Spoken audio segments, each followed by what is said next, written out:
ఓం శ్రీ గురుభ్యో నమః. ఈరోజు శ్రీ విద్యాపరంగా శృతి ప్రామాణికమైన ఒక యోగ మార్గంలో ఉండే వాళ్ళకి తెలుసు, దాని శ్రీ విద్యాపరంగా కూడా తెలుసుకోవచ్చు. హృదయ నాడి, కొన్ని గురు పరంపరలో శిరోనాడి అంటారు. ఇది అత్యంత శక్తివంతమైన మంత్ర విద్య. ఈ మంత్ర విద్య అనేది చాందోగోపనిషత్తు 8:66లో ఈ విద్య గురించి నిగూఢంగా చెప్తారు ఋషులు. ఈ మంత్ర సాధన చెయ్యటం వలన జరిగే ఫలితాలను నేను మీకు ఈరోజు చాలా విలువైనటువంటి వాటిగా చెప్తున్నాను. బాగా ఆలోచించండి నేను చెప్పిన ప్రతి విషయం. మా గురువుగారి దగ్గర బ్రహ్మపుత్ర ప్రాచీన ఖగోళ వస్తుగుణ సంబంధించిన ఒక గ్రంథం ఉండేది. ఆ గ్రంథం అందులో ఒక చోట అది ఆర్యభట్టు రచించినటువంటిది. అందులో ఒక చోట ఏముంటుందంటే, ఇప్పుడు మీరు ఈ రోజున ఆనాడు ఆర్యభట్టు చెప్పింది నేను చెబుతున్నా. ఈ నవగ్రహాలని ఉంటాయి కదా, ఈ 9 గ్రహాలు, ఇలాంటి గ్రహాలు సేమ్ టు సేమ్ ట్వీన్స్ అనబడేవి మన సూర్యమండలంలో సేమ్ టు సేమ్ ఒకటి పక్కన 15 సున్నాలు పెడితే క్వాడ్రిలియన్ లేకపోతే 10 కోట్లు అంటారు, అన్నీ ఉంటాయి అంట. అప్పుడు వాటికి పేర్లు అనేది శృతుల్లో కూడా చెప్పలేదు.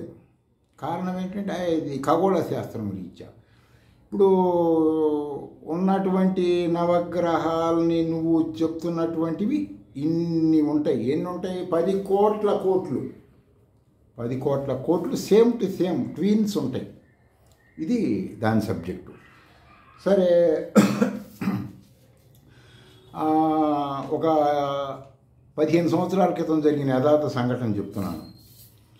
ఒక అతను హైదరాబాదులో బాగా డబ్బున్న అతనికి ప్రారంధ కర్మ కానీ సంచిత కర్మ కానీ ఏదైనా కానీ, ఏ కర్మలు కానీ, ఏ నెగిటివ్ కానీ ఏ పాజిటివ్ కానీ, అతను పిల్లలకు ఉద్యోగాలు రాక పిల్లల్ని స్టేట్స్ పంపించడానికి అనారోగ్యాలు ఇచ్చా కొంతమంది మహానుభావుల్ని కలవటం జరిగింది. సరే, ఇతను ఎవరిని కలిశాడో వాళ్ళెవరు కూడా శృతి ప్రామాణికమైనటువంటి సర్టిఫికెట్ ఉన్నవాళ్ళు కాదు, ఒకటి జ్ఞానం తెలియని వాళ్ళు అని నేను అనుకుంటున్నాను. అక్కడ జరిగిన సంఘటనలు బట్టి ఈ విషయానికి నిర్ధారణకు వచ్చాను నేను. ఆదివారం ఒక హాస్పిటల్, సోమవారం ఒక హాస్పిటల్ చొప్పున 7 రోజులు 7 హాస్పిటల్స్కి వెళ్ళి అక్కడున్న పేషెంట్లకి ప్రసాదాలు అంటే టిఫిన్ వాళ్ళందరికీ అతనికి వాళ్ళు చెప్పారు, ఈ టిఫిన్ మీరు పంచితే మీకు పనులు అవుతాయి అని. సరే, ఇతను వెళ్ళి 7 రోజులు 7 హాస్పిటల్స్కి వెళ్తాం, వాళ్ళందరికీ ప్రసాదాలు పంచడం చేయటం ఇవన్నీ చేసేవాడు. దీనివల్ల నా కుటుంబ సభ్యులందరికీ ఆందోళన, టెన్షన్లు మొదలైనవి. ఎందుకంటే ఇతను పొద్దున్నే తెల్లవారుజామున బయలుదేరి మధ్యాహ్నం దాకా ఆ పనులు చూసుకొని రోజుకు ఒక హాస్పిటల్. సరే, మధ్యాహ్నం వచ్చి శుభ్రంగా తిని పడుకుంటున్నాడు. ఇంట్లో డబ్బులన్నీ క్రమేణా అంతరించిపోతున్నాయి. ఇవి డాక్టర్ గారేమో రోజు రోజుకి మేడలు కట్టుకోవటం, మిద్దెలు కట్టుకోవడం చేస్తున్నాడు. వీళ్ళు పిల్లలందరూ ఇవన్నీ చూసి మా గురువుగారు లాంటి ఆయన్ని కలిస్తే, ఆయన దీన్ని మనం ఏం చేయలేమండి, దీన్ని మీకు అర్థం అవ్వాలంటే మరి హాస్పిటల్లో పేషెంట్లు అతను చేసేది మంచిదే కదా, బాగుండాలనే కదా అంటే, అప్పుడు గురువుగారు ఈ సంవాదంలో నేను విన్నవి చెప్తున్నాను. ఏమయ్యా, నీ లోపల ఉంటారు కదా నీ భార్య పిల్లలు, అని పిలిపించి నీ భార్య పిల్లలు లోపల ఉంటారు కదా, వాళ్ళు బాగుండాలంటే వాళ్ళని బాగా చూసుకోవాలి కదా. నువ్వు శాస్త్రాలను చెప్పినట్టుగా ఏమేమి చెప్పారు ఏంటి అనేది, నువ్వేమో ఈ హాస్పిటల్స్ అన్నీ తిరిగేసరికి నువ్వు తిండి తిప్పలు లేకుండా గందరగోళమై మధ్యాహ్నం తిని పడుకుంటున్నావు. మధ్యాహ్నం తిని పడుకుంటే ఏమవుతుందో తెలుసా అసలు నీకు? ఈ వింత జబ్బులు వస్తాయి. తర్వాత అంటే అట్టగాదండి, నేను హాస్పిటల్కి వెళ్ళంగానే గోడ పక్కన చూసావా అసలు నువ్వు ఆ పేషెంట్లకు ఎవరికైనా స్వయంగా ఇచ్చావా అని అడిగాడు ఆయన గురువుగారు. నువ్వు స్వయంగా ఈ టిఫిన్ వాళ్ళకి ఇచ్చావా అని అడిగాడు.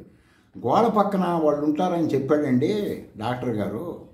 నేను ఇక్కడి నుంచి పిలుస్తాను, పిలిచినప్పుడు వాళ్ళు అటు నుంచి పలుకుతారు, నాకు వినపడుతుంది అంటే నీకెంత వినపడుతుంది? అది గోడ పక్కన ఉన్నారో లేదో నీకు తెలుసుకోవాలి కదా, తలుపులో నుంచి పోయి చూడాలి కదా, చూసి వాళ్ళకి స్వయంగా ఇవ్వాలి కదా నువ్వు.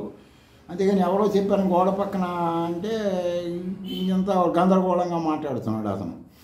సరే అటైతే అప్పటికే అతనికి పొద్దున్నే మధ్యాహ్నం కలిసి చాలా వరకు అతనికి కొన్ని హెల్త్ డిస్టర్బెన్స్లు జరిగినాయి. ఎందుకు జరిగినాయో చెప్తాను. సరే అప్పుడు గురువుగారు అట్ట కాదు, నువ్వు పని చెయ్యి, ఒక 40 రోజుల పాటు నేను చెప్పినట్టు చెయ్యి అని చెప్పి ఆయన ఒక విధానం చెప్పాడు. ఆ విధానంలో అతను ఈ 40 చేసి సక్సెస్ అయ్యాడులేండి. ఈ 40 రోజుల్లో అతన్ని ఏ హాస్పిటల్ చుట్టూ జరగనీయకుండా కంట్రోల్ చేయమని కుటుంబ సభ్యులకి చెప్పారు. అప్పుడు అతనికి మారిపోయింది.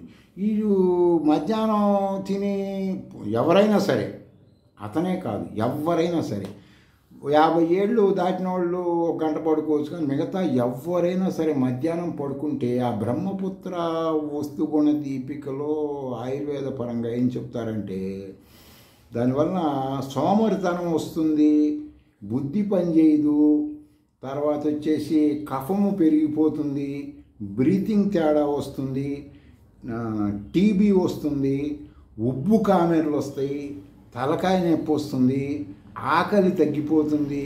అంటే ఇతనికి సంబంధించిన సబ్జెక్టు ఉంది ఇందులో, కొంత మధ్యాహ్నం నిద్రపోయే వాళ్ళ సబ్జెక్టులు కూడా ఉంటాయి. అజీర్తి చేస్తుంది, తినబుద్ధి కాదు. కాలక్రమేణా ఏం జరుగుతుందంటే కొంతకాలానికి బాడీలో కొవ్వంతా పెరిగిపోయి బాగా లావుగా అయిపోయి దాన్ని ఏం బాడీ అంటారంటే కఫ బాడీ అంటారు. కఫం అంటే వాటర్ బాడీ అయిపోతూ ఉంటుంది. ఎవరు ఈ పొద్దున్నే ఇవన్నీ చేసి అతనికి అట్లా అయ్యింది. అప్పుడు లివర్ ఫ్యాట్ కూడా వచ్చేసింది అతనికి. లివర్ ఫ్యాట్ వచ్చేసరికి మానవుడికి మంచి లివరు ఎప్పుడైనా ఉపవాసాలు ఉన్నప్పుడు లేకపోతే ఎక్కువ తినకూడని టైంలో ఆ లివర్లో ఉన్న మంచి ఫ్యాటు హెల్త్కి నీరసం రాకుండా చేస్తుంది. ఇప్పుడు ఈ బయట ఈ మిగిలిపోయిన టిఫిన్లు వాళ్ళకి ఇయ్యంగా తిన్నాడు కదా ఇతను, తిని బ్యాడ్ ఫ్యాట్ తయారైంది.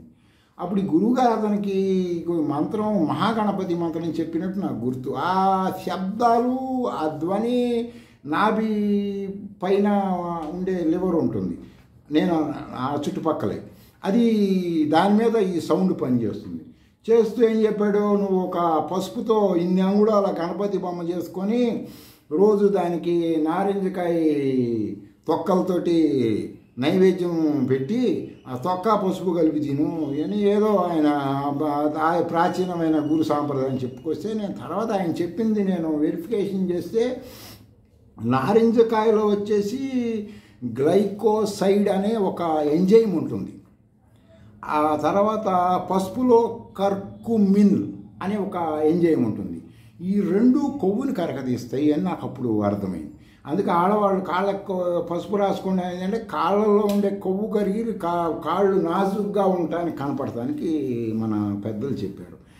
ఆయనకి ఫస్ట్ ఆ లివరు డిసీజు అనేది ఆ మంత్రం ద్వారా దీని ద్వారా కంట్రోల్ అయింది. అందుకే నేను చాలా వీడియోలో శ్రీ విద్యోపాసకులు ఔషధాలు గుణాలు తెలుసుకొని వాడండి, ఆహారం ద్వారా తీసుకోండి అని చెప్పేది అందుకే.